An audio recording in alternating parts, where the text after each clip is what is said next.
Have you ever asked yourself, why do we multiply straight across when multiplying fractions? No, me neither. But I'm going to show you how to do it anyway. Once upon a time, in a school far, far away. Ayana, this is supposed to be an informational video, not a fairy tale. Excuse me, ma'am. I'm trying to make math interesting for once. Thank you. Anyway, there was a class of students who had a teacher, Miss Teacher, who always had an answer to their questions, most of the time. There was Lily, and she wanted to know, why is your name your occupation?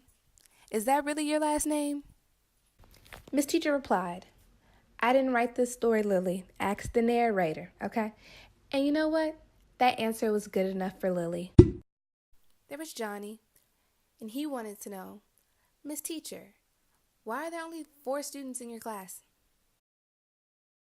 And Miss Teacher replied, I can only handle 4 of you at a time. And you know what? Johnny understood.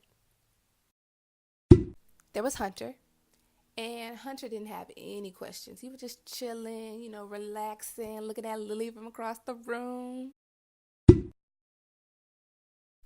There was Jalen, and you know what? Jalen had a really good question. He asked, Miss Teacher, I know you multiply straight across when you multiply fractions, but why? And Miss Teacher said, finally, a question about curriculum. Let's look at 1/3 times 2/3. Like most, you probably think, okay, 1 times 2 is 2, 3 times 3 is 9, 2 nights. But why does that work?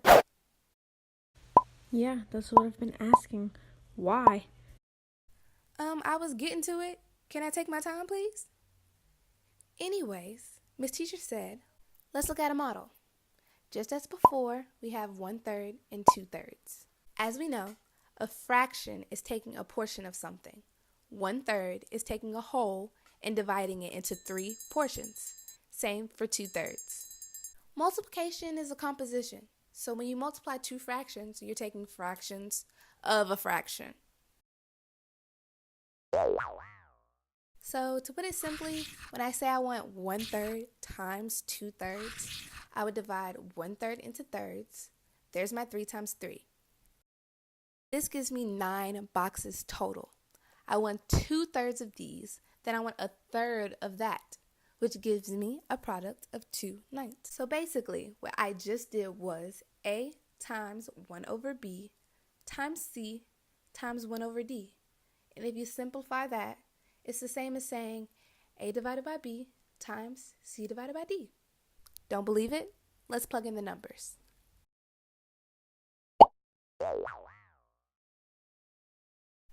But then Hunter raised his hand. Miss Teacher, is there any other way you can explain this? I don't understand the model.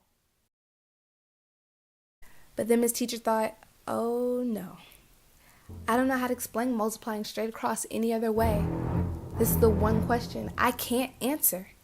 I'm going to have to call someone that gets on my nerve. My sister, Miss Educator.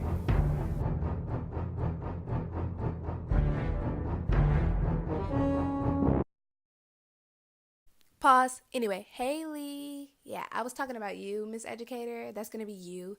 You're better at the next example than I am, so I need you to explain it. Fine. I prefer to work on number lines.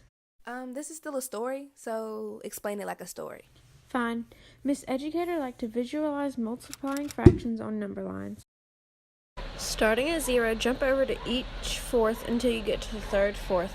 This represents 3/4 of 1/2 on your number line. If you were looking at your number line as a whole from 0 to 1, your answer would be 3/8. This is because there are 8 little divided sections on the whole number line. So, what did we learn? We learned that A divided by B times C divided by D is just a simplified way of multiplying straight across. We could do A times 1 over B times C times 1 over D, or A times C times B inverse times D inverse. They're all the same thing. So yeah, thanks for watching. And that's it.